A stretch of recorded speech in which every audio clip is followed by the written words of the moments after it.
are your initial thoughts on going to Stillwater, playing Grand Canyon?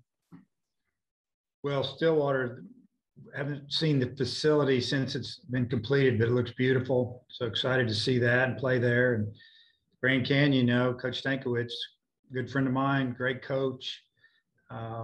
They're always good, very good defensive team. They can pitch, and this year they're swinging it. I think they're hitting over 300 as a team for the season, and won their league again. So, hey, I'm glad we're in the regional. I think if you look at some of the teams that aren't, you know how hard it is to get to them.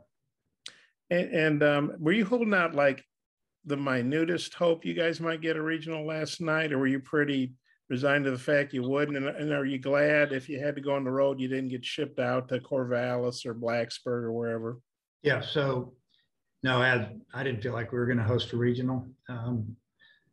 RPI wasn't really where it needed to be, and losing down the stretch didn't help, obviously. So, and then, I would say that, again, I'm just glad we're in a regional, take wherever they give you, but I think it's kind of nice that we get to stay a little closer. Yeah, I might have a couple more. I'll turn it back to Oliver. Thanks, Dave. Okay. Tom? Hi, Dave. In your experience, when a team is doing like y'all are now, what are the things that need to happen to, kind of maybe kickstart, or what can you do? Maybe just change our mindset a little bit and, take a step back and reevaluate, the long season, and maybe think about more of the good things that we've done, and just be real positive, as far as gameplay. When you score earlier in the game than we have in the, it seems like we've struggled a little bit getting off to a good start. We've been behind a lot, trying to fight back. And we did it a few times down the stretch, but more times than not, we didn't catch them, obviously. So just, I don't know. I think more than anything, just change our minds. It's a new season and anything can happen. Do you rethink the rotation order or anything, or what's going to play into the decision on who's starting these games? Yeah, I mean, we haven't talked about it yet, but we'll definitely go with who we think's the best matchup to get Grand Canyon out. We'll start to look at some video on them and just research, their offense. Are they right or left-handed, and then make a decision from there. Gotcha. The synergy between the fans and the players, and I guess the media, just seems to be a little bit off right now. Any thoughts about, current events? Not really. Okay. I got more later too. Hutch? Dave, I know it's two completely different teams, but you played Grand Canyon back in 2020 before the pandemic. Do you have any recollection of those two games, and do you any thoughts of playing them again? Yeah, I mean, obviously that last game, I remember I think Will was on the mound, McIntyre was on the mound, and we turned double play. We were up a run. It was a tight game, like 9-8 or high scoring game. And we don't turn double play, they tie it. So I think the runners were first and third. That's really about what I remember. I mean, after that, I think the next year was a blur, obviously. And, as far as playing Grand Canyon, like I said earlier, Coach Stankiewicz is an outstanding coach and former big leaguer, as coach at Arizona State. I mean, he's well respected, and they're just really well coached, and it's going to be a battle. It's going to be a really good regional. And then I think a lot of the projections kind of had y'all slotted in Stillwater. So were you kind of expecting this? Were you able to get any advanced like scouting or anything done on maybe Oklahoma State or even Missouri State? So we didn't do any scouting early until we knew who we were going to be playing or where we were going. And I did feel like we were going to go to Stillwater. Dudley? Yeah, obviously you'd rather be playing this at home, but you've gotten to the College World Series through being on the road before. Is there, especially with scuffling a little bit, can you take a us against the world philosophy into Stillwater? Well, I'm sure that's one way to say it. It's we feel like we haven't played good down the stretch, as everyone knows. So we want to flip it. Sometimes maybe going on the road is a little less distraction. So we'll see how it turns out. Obviously we'd love to be playing here in front of our fans, but we're not. and we know what's in front of us. So we're going to just embrace it and go get after it. Andrew Ellis. Yeah, Coach, you guys played 2 games last week, and now we'll have a full week off before your next game. Do you anticipate that rest kind of being able to help you guys reset and refresh heading into this regional? You'd think it would. I think we gave them two days off, Saturday, Sunday, with an option to lift. Had the weight room open and available to them a couple hours each day. And if they didn't want to come, no big deal. Had a couple guys, hitting in our indoor facility the last couple of days when I've been around, just on their own. And it's time for the guys to take. Sometimes it's nice just not for them to have a schedule where they don't have to be somewhere and do something. And I think that truly makes it a situation where they feel like they're getting some rest. Today's light, little offense, hitting, and some defensive work around the bases. Pitchers are getting their workouts in. It'll be separate. Team will be separate. Pitchers and then position players, they won't be together. And then tomorrow, Tuesday, Wednesday, we'll get team workouts in, and then I imagine we'll head to Stillwater. But I guess to get back to your question, yeah, I think that you get a little downtime, get a chance to rest a little bit, and then we won't overdo it the next couple of days. We'll just try to get them right. Come back around, Bob. Yeah, Dave, Grand Canyon, look at their schedule, man. They beat Oregon State and Arizona State, Stanford. I mean, they look like a freaking Pac-12 team or something. What do you think about their season? And they don't look like a typical 3 seed. No, they won their league 20. I think they were 25-5 or something like that in league play. And then, their midweeks, they caught some of those teams probably early. Arizona State obviously is right around the street. They're good. And I don't know what else I can say. Arizona's got a lot of good players. They recruit out of Arizona big time. They get kids out of California. Grand Canyon's a up and coming university nationally. And it's a good place. You mentioned knowing Coach Stankiewicz. Hope I said his name right. What's the background of that? How do y'all know each other? How close are you guys? A little bit from Team USA, when I've been at the complex, with the national team, he was maybe coaching a 16 and under team. And I don't know, we just, and playing over the years. And when I have talked with them and competed against him, I think we have a lot of the same ideas about baseball and the way you do things, and I have a lot of respect for him. And as far as the ballpark over there, yeah, it's new. Have you heard, is it a pitcher's park, hitter's park? Are you just anxious to see it, or what do you think about playing over in a pretty new facility? Yeah, I would say it sits the same direction that the old ballpark did, and it was definitely a hitter's park.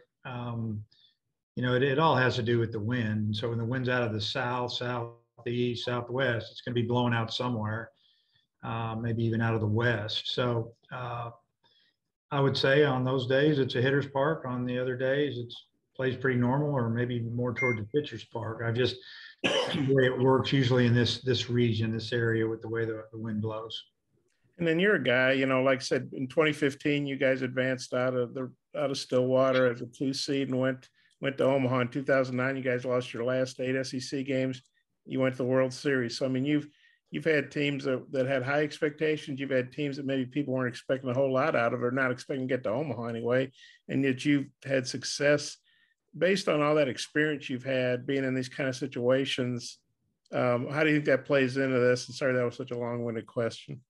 Well, basically, I think, like I mentioned earlier as well, when you get to this part of the season, if you haven't finished well and you get in, you're just kind of glad that the regular season's behind you. You did enough work to get an opportunity to go to a regional. And hope you can get back a little bit of that, that confidence and get back to where you were playing better. And that's what definitely happened in 2012. 2015 was a really, really rough start. I think we were 15-15 at one point. I think we won a game at Memphis, went on down to Ole Miss, played okay, and we just got better. wasn't an overly talented team as far as pro players, except for Benintendi, who was the best player in college baseball that year. But we had just enough, and we won. We had some things go our way. We got to, we did win the regional at Stillwater, and then we got to play at home because of the stadium issue with Missouri State, and we did just enough to win that game 3-2. And game 3, it was tough, but you never know how it's going to go. You never know exactly what's going through some of your guys' heads as far as confidence or super excited to be here or looking forward to the next chapter in their life, and just try to round them up and get them to come together for a weekend and see if you can move on. Thanks. Tom? Hey, Dave, I looked it up. McIntyre started game 1 against Grand Canyon. Okay. It was 6-1 win. And then Kevin Kopp started game 2. So Who finished the game? Did somebody game 2? who was on the end? Who was on the mound when we turned the double play? I guess I was thinking it was Peyton Paulette for sure. Peyton was. That's right. I knew that. That's right. I knew Will was involved somewhere in there. Yeah.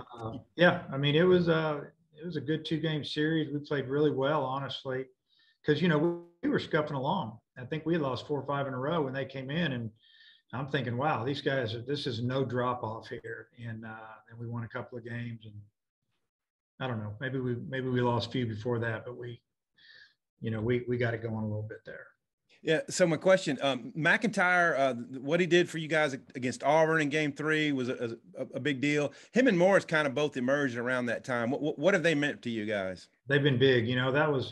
That was right around the time we met with the team. We said we got to have more. We got to have a couple guys step up, a position player or two, a pitcher or two. We got to get a little deeper in the bullpen, and those guys did it for us. And hopefully they can build off of that and have confidence going into postseason. Yeah, and then my last question. So you move Webb to lead off. It just seems like you're kind of tinkering still. I know you can't reveal what your lineup will be, but just what are your general thoughts about what needs to happen? Yeah, you could go. I can go look at on-base percentage and batting average and runs scored and drive you crazy. Because Gregory's got the best on-base percentage, but he's not hitting real well right now, but he's still getting on, and it's hard to put him at the top or in the 2-hole. And Webb's dangerous. He actually will take a walk, but he get a home run. Wallace has done a pretty good job there, but I don't know if he loves it there. So what I'm going to do is try to put together a lineup that maybe can get us on a run, maybe one that can work for a while. So still tinkering, and hopefully something will work out. Hutch? Yeah, Dave, kind of along the lines of what Bob was asking earlier, you've been doing this a long time. Are you able to kind of draw on past experiences when a team's going through some of these struggles, or is it just every team's so different that it's kind of year to year?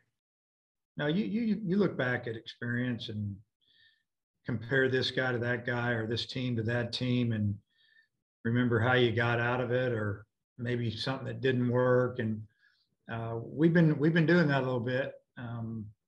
And really it's been about being positives and talking about the future instead of the past. And,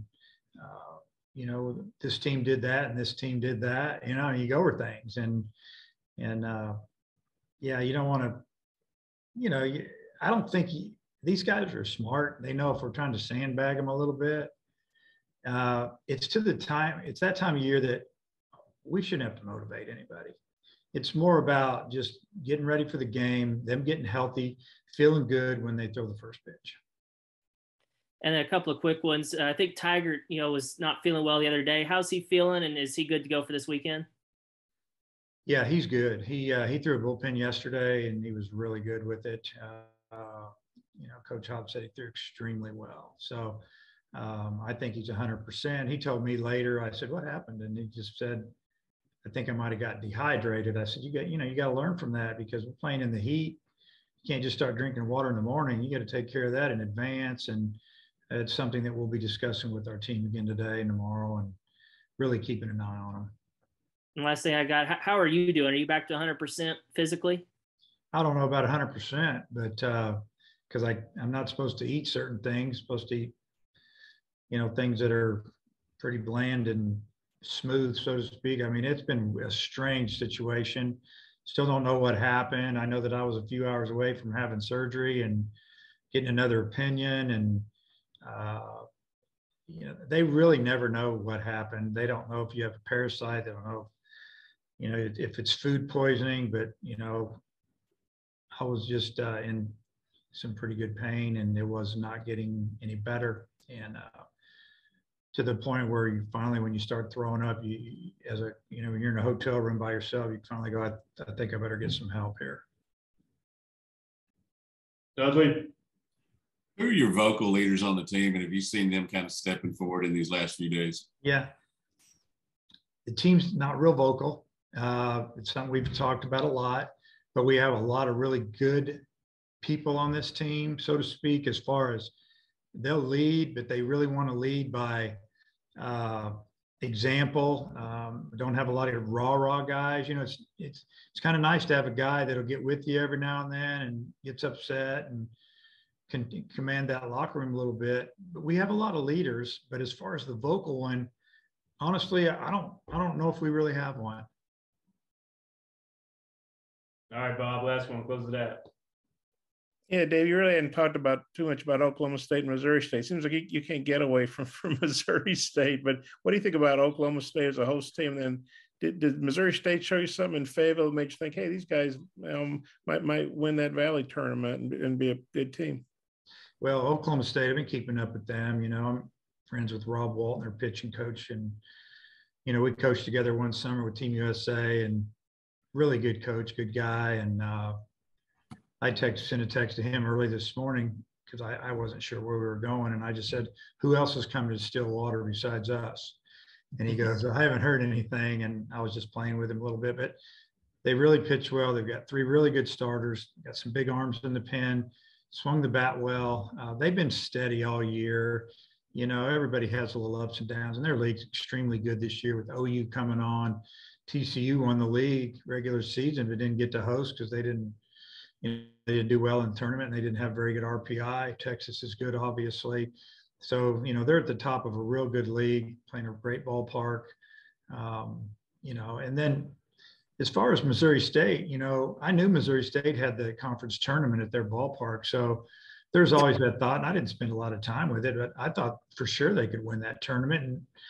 And, deep down, thought they would, because Dallas Baptist wasn't playing very well in league play. And, Evansville was playing good in Southern Illinois. And I knew Missouri State was every bit as good as them. And they got a good lineup and they play hard. So, nothing surprising. I think we have a really, really strong regional. I think there's 10 strong regionals, or maybe more than that, but it's going to be a good challenge. Partners at BetOnline continue to be the #1 source for all your betting needs and sports info. Find all the latest sports developments, including updated odds on the NBA playoffs, fights, and even next season's futures. And don't forget that the MLB is back as well. Who are you picking to win the World Series? BetOnline is your continued source for all your sports wagering needs, including live betting and your favorite Vegas casino and poker games.